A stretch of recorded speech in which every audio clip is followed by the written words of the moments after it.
Okay, I started a recording session. Shall we get going? Thinks like scale XM will be a little late, but I guess we could start. Okay.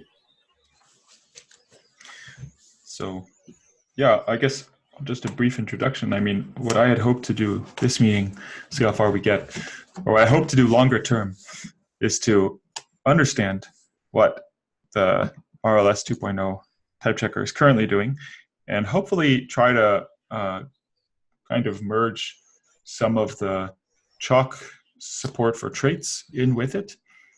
And in my ideal world, we could have some kind of shared library that represents types which can be used by chalk and by RLS 2.0. And that same library, then we can maybe share some code for sort of trait lowering, basically the chalk IR generation and the chalk solver, and thus kind of push a little bit past the state of the art of what we might have been able to do with Rusty, kind of leapfrog ahead. And longer term, then I would say that the type checker maybe is something we can extract out into a shared library that Rusty itself could also use. But so that's my vision. But the first lowly step, I guess, is for us to understand what the other people have done. Yeah. So along those lines, Florian, what have you done? Okay. Yeah. Let me try to share my screen. Okay, can you see this? Yes. Okay, so I thought we'd start with the high-level view of the queries, and then we can go into the details. Or maybe just as a general idea where we are currently. So we have basic type inference, including generics and so on. Of course, now trait solving. And in general, the goal has been to get mostly completion going. So we don't do any diagnostics or anything. We just try to understand as much as possible about the types of variables. So yeah, so basically the basic entry point for the type inferences is in factory.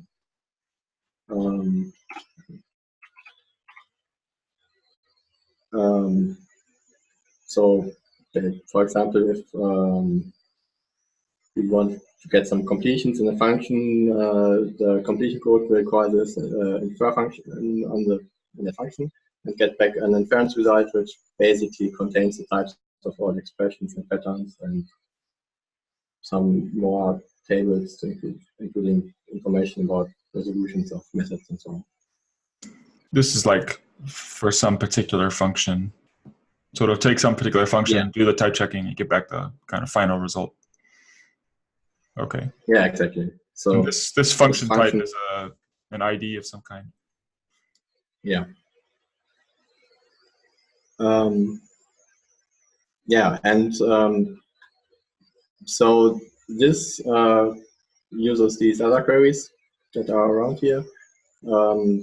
Most importantly, this body query, which I think Alexi showed that in the syntax trees video already. But basically, it's an intermediate representation between the full syntax trees, which contain all the white space and ranges and so on. Whereas this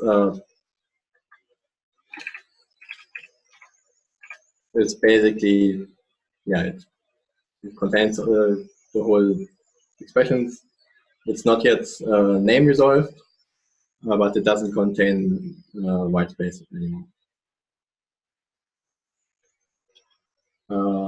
Also, we do a bit of desugaring already in this step. So, for example, whilelet and difflet get lowered to match statement. So. You said it's not yet name resolved. The type Yeah. checker, does it do name resolution, or does that come from some other query? Yeah, the type checker, I mean, it comes from another query, but the name resolution happens during the type inference. Basically, what it does is it uses this item map query, among other things, which does the whole fixed point algorithm for all the imports, and then we can use that to resolve names and so on. Okay, and apart from that, there's other queries for lowering the types of various items. Mostly this is this type for def query, and then this type for field.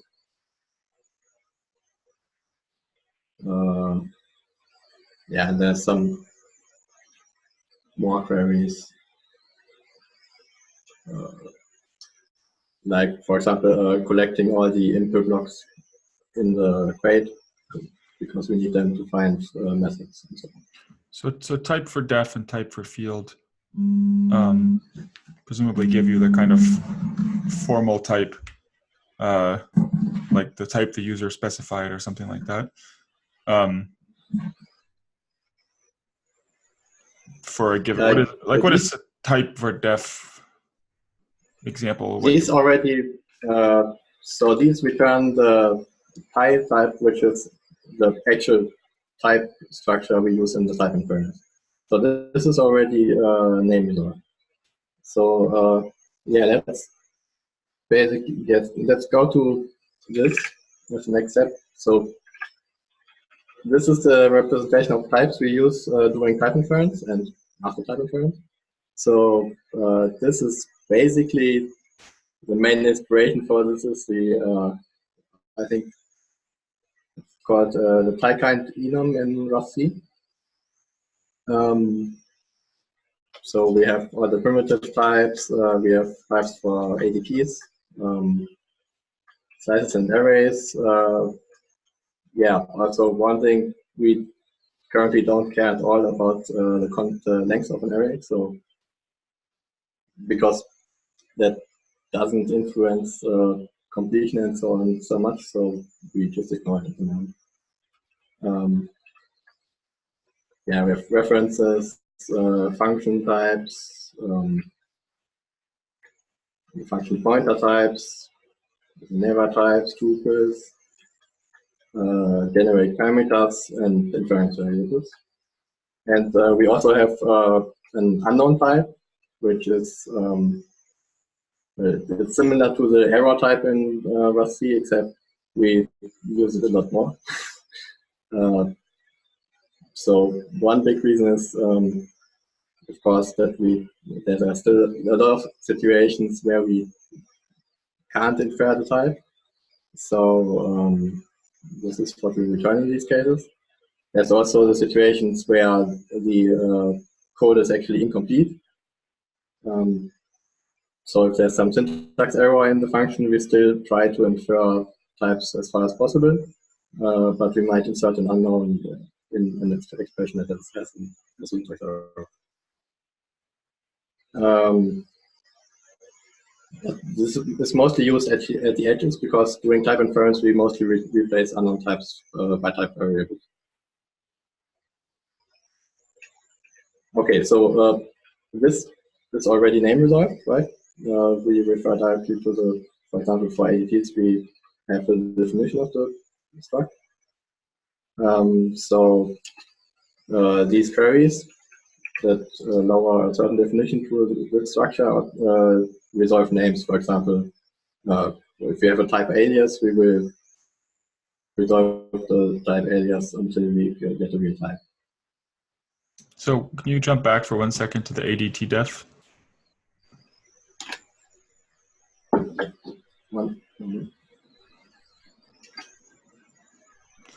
I see that you have a def ID there, but also a name for displaying.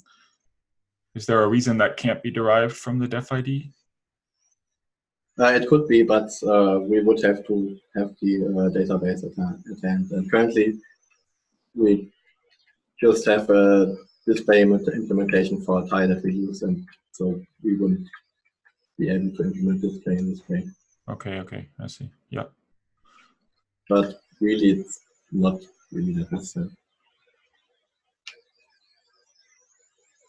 Okay. Yeah. So, okay.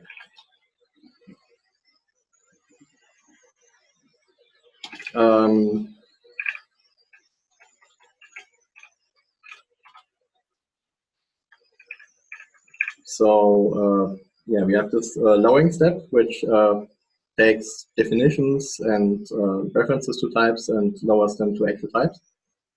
This is basically two big parts. The one is this type for def query, which I showed. The other is the function that takes references to types and basically makes a type out of it by resolving it and so on. So this is this from here function. So this takes type reference, which is it's not directly similar to the expression type. It's not directly the AST, but it's a lower form which doesn't include white space and so on. But apart from that, it's whatever a user can write as a type. Yeah, and if we take that and resolve names and insert type parameters and so on, then we get the real type.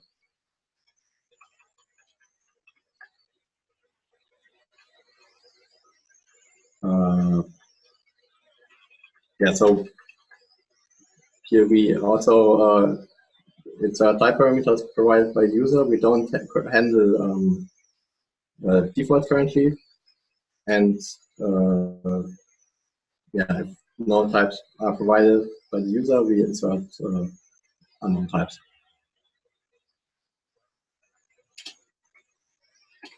Okay, so let's go to the real Python code.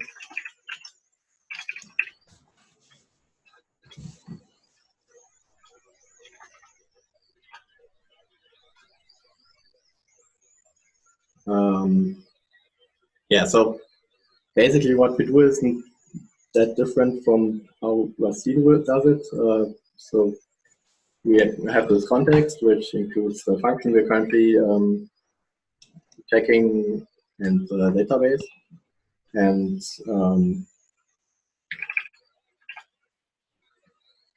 basically, we go through the function and try to resolve expressions one by one and write the types we've inferred into these maps. And these are the side tables I mentioned, and yeah, we have a table for unification of type variables, which uses the INAC rate. And yeah.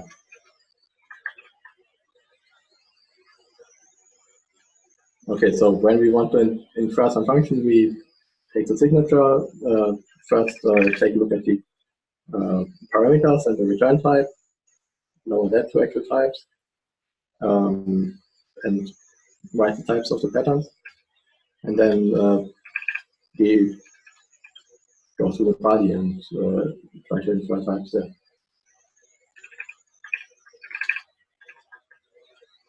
And yeah, that's why basically similar to RC, it's a big match statement where depending on the expression type we do various things.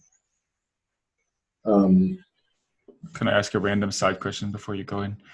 This like Emacs integration you're showing off here, is this also using the Rust analyzer underneath? Yeah. Okay. Good. Yeah, that's basically Emacs with the Emacs LSP integration. So infer expert, this is, okay, I see. So this basically takes a given expression and computes its type.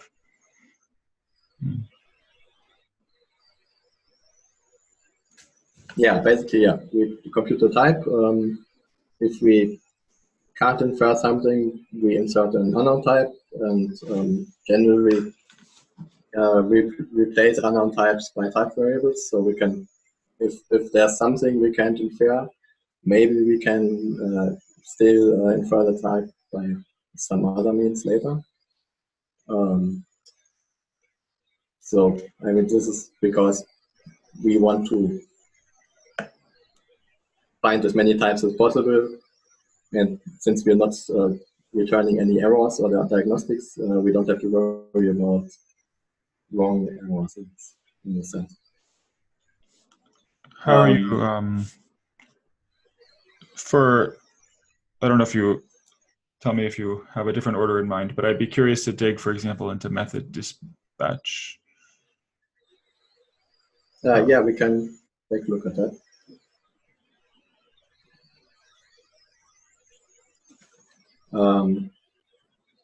Yeah, maybe just one thing. What we also do is we pass down an expected type.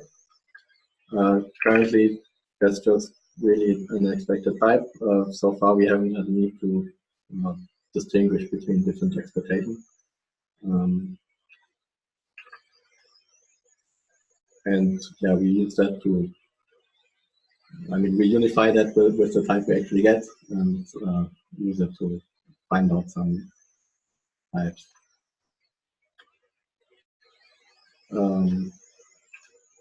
Yeah. Okay, so let's take a look at the method resolution. Basically, the way that works is we try to resolve the type of the receiver.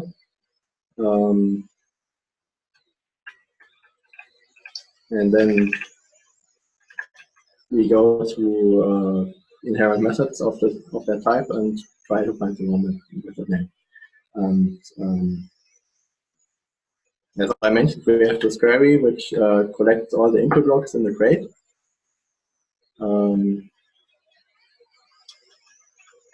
So we get that and we look up the type there and go through all the methods that we find. And what happens in the case where the receiver type isn't known yet? I mean, if it's a type variable, we try to resolve it. So basically, Infer tries to resolve everything it returns. So what we get back here should be resolved as far as we know.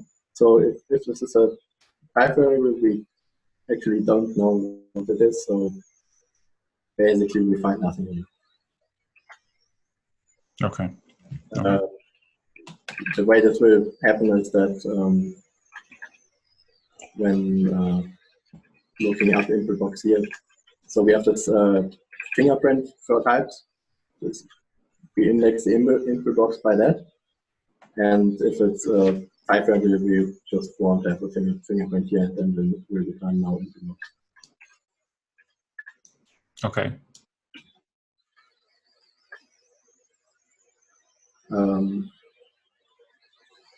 Yeah, I mean, that's basically it for method resolution currently.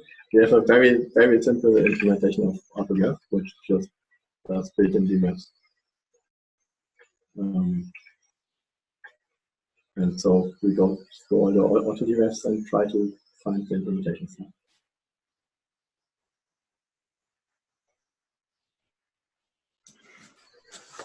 Okay. Are you doing coercions and so on? Coercion, not really. So far as I've found, I mean, most of the time, if we just want to know what type something is, we don't actually use to handle coercions very much, because as far as I understand it, coercions mostly happen if we know both sides, right? So I think we've come very far without doing any coercions. So. But one thing which is kind of like doing coercions is that if we are inferring an array and have an expected type which is a slice, then we will use the inner type of this expected type, which is kind of simulating the conversion. But that's really the only case. Yeah, that's interesting. That's probably true that if you sort of the coercions rarely inform the type of something, more checking after the fact. How I think I remember seeing some statistics from Alexei about like what percentage of types you were able to infer, or what percentage of the code you're able to infer types for, something like that. Yeah. Do you remember that off the top of your head? Yeah, I mean, basically, there's this CLI tool in Rust Analyzer, and I added a command there which goes through all the functions in the workspace and tries to infer types, and it gives some statistics about how many types could be inferred, and yeah. So for Rust Analyzer, because we don't use traits that much, that's actually, yeah, we get about 80% inferred. We have 15% which we don't know at all, and 5% which contains some unknown type. For other traits, it's a bit worse because, yeah, usually traits aren't used more. So yeah, I mean, it's still quite primitive, but we're getting a lot of it already. Yeah. Yeah, that's really cool. So I could show how we test this a bit, maybe. Basically, almost all tests for the type inference currently are snapshot tests, where we just have some source file and we make a snapshot which contains all types of all expressions in there, which has been nice to see for a lot of different expressions what the type is and when it changes. I think if we get more into the edge cases, it will probably require a different strategy.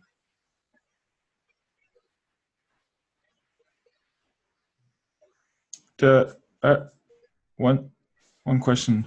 You mentioned that you have this display impl for types. In general, in Rust Analyzer, are you using the display impls for a lot of things of this kind? Or some other traits, like in order to generate the pretty printed version or something? We don't really have anything else, any general pretty printed trait apart from that. So, okay. But I think we also don't have a lot of cases where we use the display directly.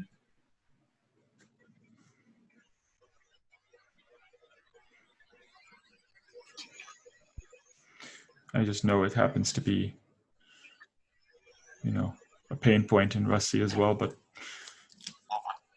I mean, one of the things I'm thinking listening to all this is that it would be kind of interesting and valuable maybe to walk through some of what we were doing in Lark when like Jonathan and I were playing around there, because we did similar things but different in a lot of cases, which might be a good thing to do for a different time. Something I would want to think about going forward.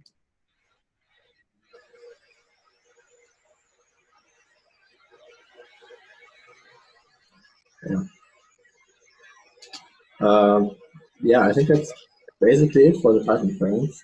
I don't know if you want to explore anything more.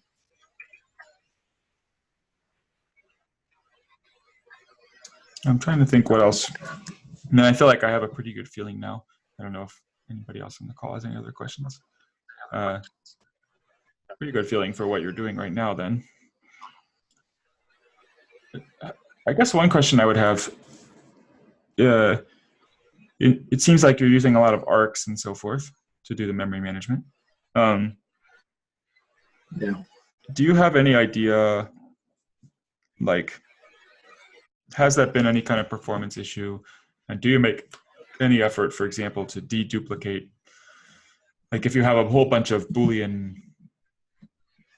I don't know, slices of Boolean types or something like that, are you doing anything to kind of deduplicate, or are you just allocating fresh copies of those types each time? We don't do any optimizations of the time so far. I think we have the advantage that we mostly just need to infer one function at a time, so it never really becomes a problem.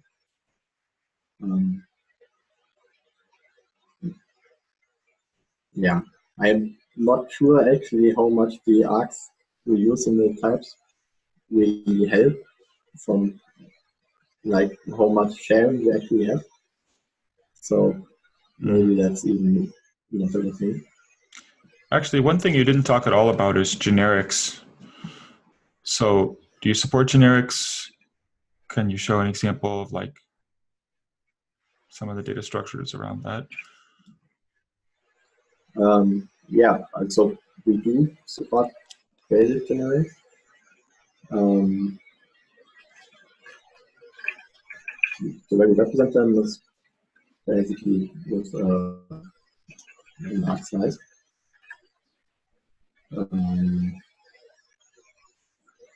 Or in the case of a generic parameter, an index.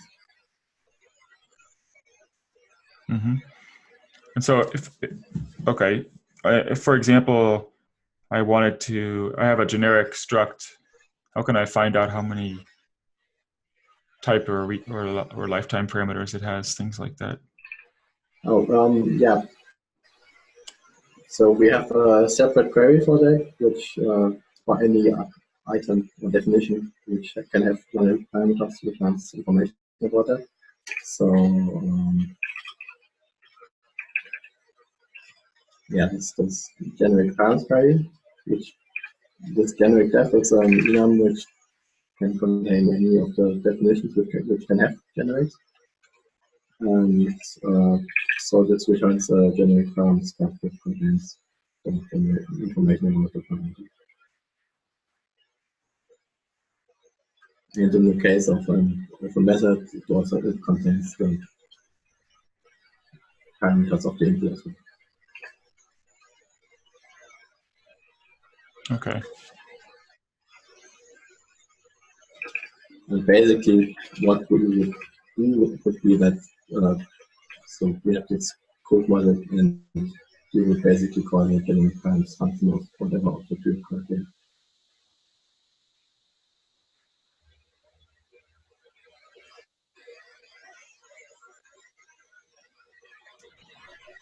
Okay. Cool. So I guess the question is, we still got some time. Should we talk about some other topics? Like, I mean, trying to decide. We could talk a little bit about what it might look like if we had a shared library for types, and like what I had in mind there. We could talk a little bit about some of the stuff we did in Lark that differs, although I didn't really look at that code in a while, so I'd probably be pretty sloppy there. Maybe better to not do that latter one, though I'd be interested in going over it at some point.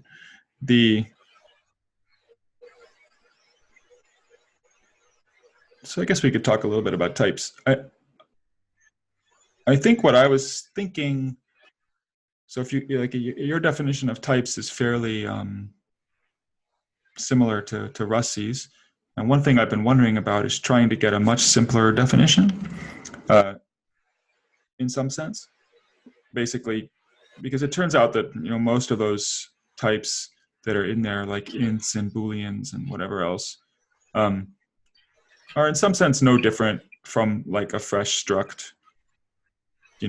For most parts of the system, you don't care. They're just a type, and so I think I'm hoping we could get it down so that we have basically only a few variants. Kind of one would be like some named type with some number of substitutions given to it, and one would be sort of a for all kind of type, and then an inner type, and maybe a few more. I have to go look. Chalk's definition, well, maybe I could share it a little bit.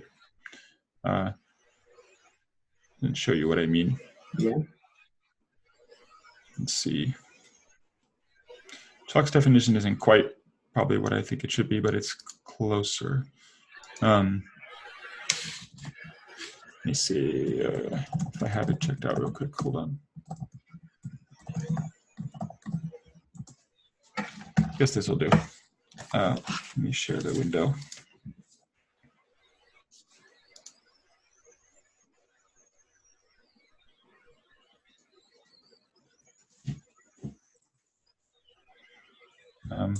How out of date is this? I don't know.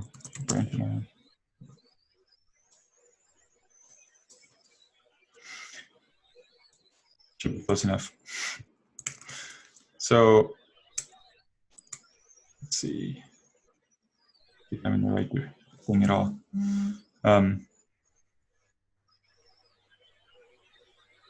Yeah, so this is what Chalk is using right now, which is like the apply is basically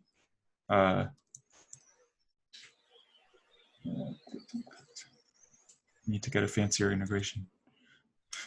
But apply is basically some type name with some number of parameters. So this could be int, bool, could be a struct, whatever. Projection would be something like, I have caps lock on or something. Yeah, okay. This would be like vec of u32 or u32 or string. A projection would be some associated type projection. Unselected projection, that's kind of an interesting point.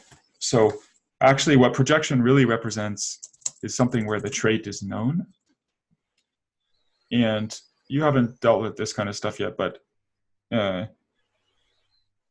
of course, most of the time you just write something like this in Rust today, right? And so the idea of unselected projection, in Rust C we have a kind of hack that uses that basically converts, if you type t::item, it tries to figure out the trait automatically via some heuristics, and sometimes it fails, and that's when you have to write the full form out. What Chalk is trying to do instead is to have that be a first class thing where you say I'm writing t::item, but I didn't say which trait it is, and it'll figure out which trait it could have been, essentially. For all is sort of, in Rust you can only have these for all binders on functions, but in Chalk it's a little more generic. So when you have like a function that can be called with a reference of any lifetime, in Chalk that would be composed of two things essentially. And then these parts are the inference. So inference var is an inference variable, and this is actually a for all variable, like today up in the example above. So this is kind of what I would hope for, is that we can try to shoot for something more minimal like this. That would be part one.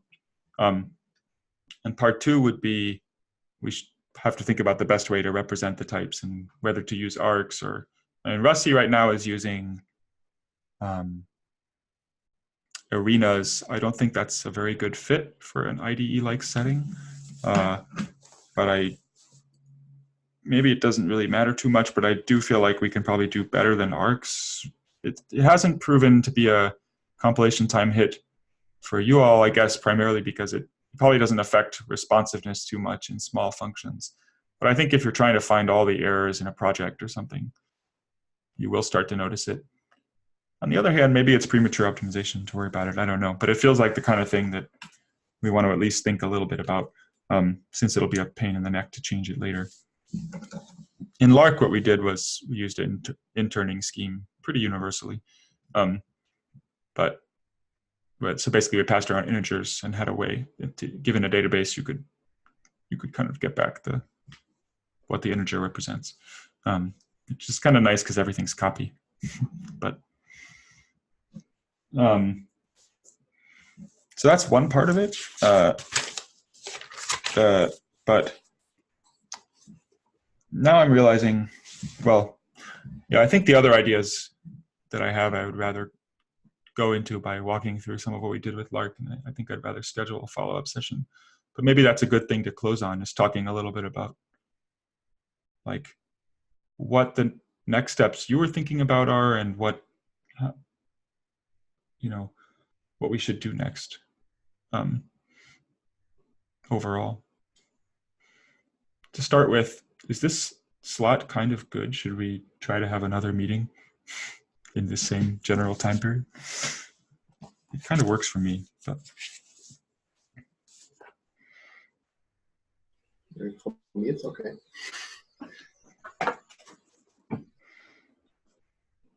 okay. I mean, in terms of what the code you have now in Rust Analyzer, I assume there are bugs. Like what is it kind of done from your point of view until you start adding traits or making other major changes, or is there still stuff you're working on in it? I mean, there are still various details which are missing. Like I mentioned, the type parameter defaults. We don't implement binding modes, for example, currently. So there are still some missing parts in the parts we have. But I was also already thinking about how to start implementing the trait system. I think it will probably have more of an impact than filling in the details right now. Yeah. The other thing that comes to mind is you don't, if I understood correctly, you're not presently presenting errors, right? Yeah, that's also another big thing. Yeah, so it seems like integrating the trait system for completions and so on, and then presenting errors. Presenting errors is kind of got a lot of subparts to it, right? Because there's, hold on, what I'm going to do is I'm going to make a little document. 1 second. Just to take a few notes.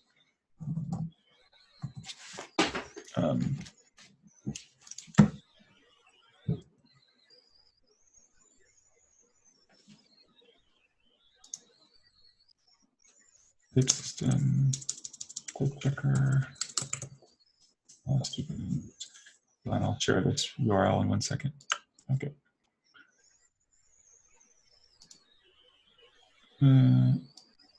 Okay. So first of all that, and secondly, let me send out the link if I can figure out how. Okay.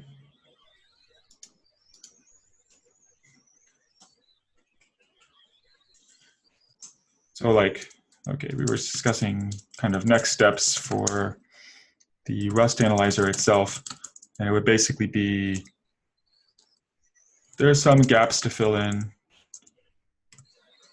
which we view as sort of low priority, you're saying, or you view. And then there's the trait system integration and kind of presenting errors. And what I was going to say about presenting errors is that there is certainly a certain amount of work just tracking, formatting, etc. the errors. There's also going to be, I think, a lot more like the completeness metric is going to be pretty different. In other words, stuff like coercions, etc., suddenly become pretty relevant. Do we have any way to compare? You said you're inferring types for like 80% of the code, but we don't really have a way to compare that against, say, the types that Rusty infers. Yeah, we don't actually know how much of them are really correct. I was actually thinking about, like, we could have a way of asking Rusty what the types are and then comparing that. Yeah, I mean, so let's see. Just a random note. One of the things that we did in Lark is when we wrote unit tests, one of the modes was to say kind of an annotation that would say, okay, what is the type of the thing that I'm pointing at here? Right. So instead of just dumping the types for everything, you could dump the types for specific things. It seems like we could investigate adding that into Rusty. That doesn't actually seem too hard. A kind of option to say, given this location, dump me the types around it. It would probably be slow as all get out. I guess what we probably want to do more is have actually, we probably just want to use save analysis, honestly.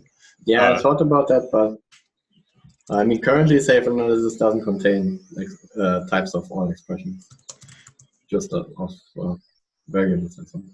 Yeah, but it probably contains like enough, right? I don't know, to at least compare some stuff. Well, anyway, in general, so some way to dump. I feel like going forward, it's going to be pretty important to be able to do these sorts of checks, you know, for us to have confidence. Yeah. So especially because, like, if we kind of fill in a little of what I said before of this long-term vision of like a separate library for type checking, which I think is fairly far down the road, but that would really, certainly by then, we would want some way to like compare our behavior against RustC, right?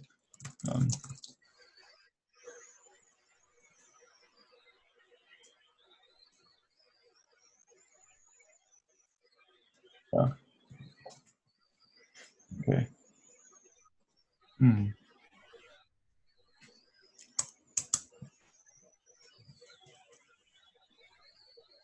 So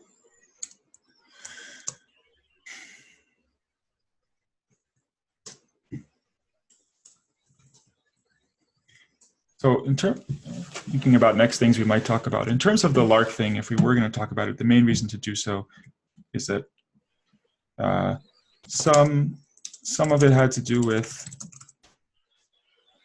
sort of how we represent types in Lark. So we did a few things which may or may not have been great, but they were kind of interesting, like using different type families, using the type checker to make sure that you get generics right, for example, and don't forget to apply a substitution and stuff like that. So kind of more variations on what a type is, depending on where it is in the system. We also had a type checker that ignored, we had the same type checker could be instantiated in different ways. For example, to ignore what we call permissions or regions, which basically correspond to lifetimes.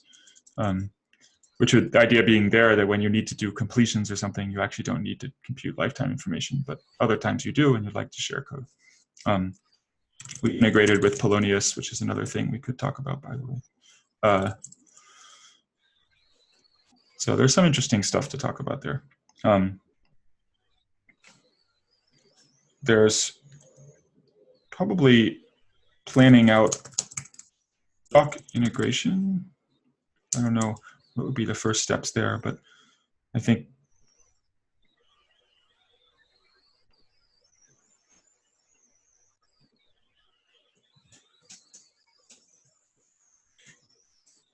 certainly chalk integration we could do without sharing types, actually. Like that's how it was designed. It would just be a more minimal integration, like what RustC was doing. So that's something we could talk through the different options there.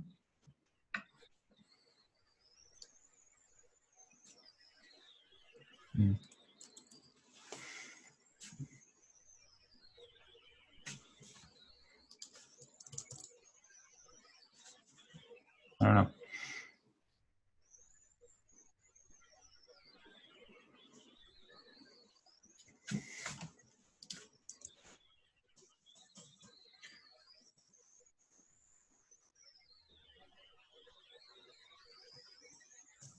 I think I would rather not, but like I would rather if we can plan out a more ambitious chalk integration plan.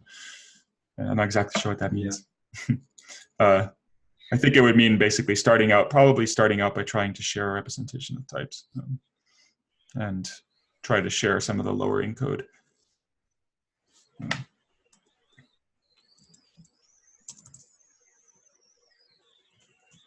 Nice thing is, since they're both using salsa, there's like, well, I don't know if that matters, but it would be an interesting example of trying to integrate distinct projects, distinct crates using salsa and so on.